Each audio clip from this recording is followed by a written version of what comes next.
Minister of Public Infrastructure David Patterson was among the first in his party, the Alliance for Change, to cast his ballot.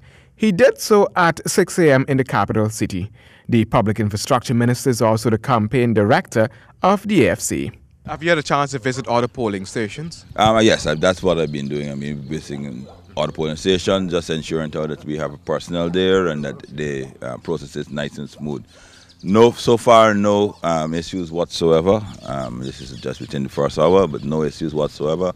It is the first time that the FC is heading into the polls alone, and it is contesting the entire Georgetown municipality. The areas in which we targeted, I do expect that we should be successful.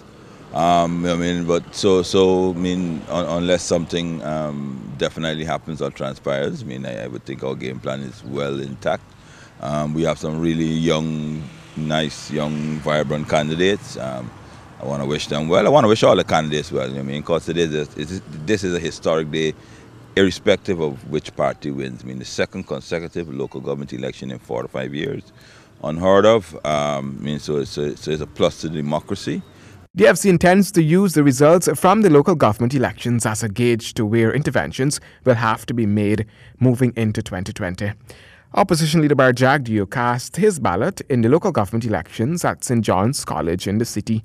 He never applied for a transfer after leaving office. Speaking to reporters after casting his ballot, he said all appears to be going fairly smooth across the country. I don't want those issues to dominate polling day concerns, but they deal with, again, what we believe is either lack of training or capricious partisan action on the part of some polling agents, not polling agents, presiding officers.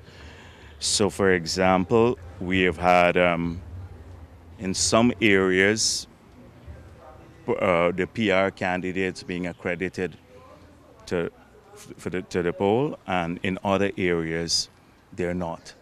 The opposition leader pointed out that his party had no intention of evaluating the issues, but will seek to work through them. I've had numerous reports about the ink and that it could be easily removed. So what we have asked our polling agents now is to pay particular attention to people who may have voted before and may attempt to come back in and vote. About 1% of the polling stations were without polling agents for the PPP. Former President Donald Ramotar cast his ballot later at the same location as Jagdio. There seems to be, in this St. John where I voted, maybe I don't know if I came late, but it was a pretty low turnout, it looks like, in St. John's area. But otherwise it went smoothly.